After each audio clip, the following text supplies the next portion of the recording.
right, if you are painting a baseboard and you just do not want to tape the whole area off, what I do, I just get a nice putty knife here. I put some painting tape over it to protect it, and I just put it right in under the trim and add the paint. And it protects the floor. Look at that. Look at it, nice and easy.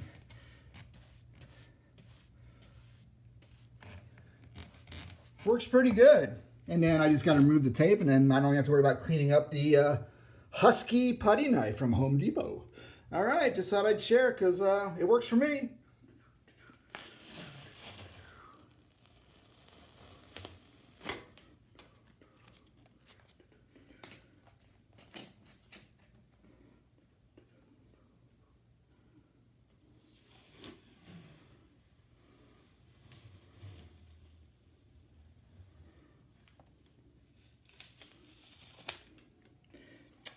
Et voila! Don't have to clean up the putty knife. And look at that, not even any mess on the floor. There you go.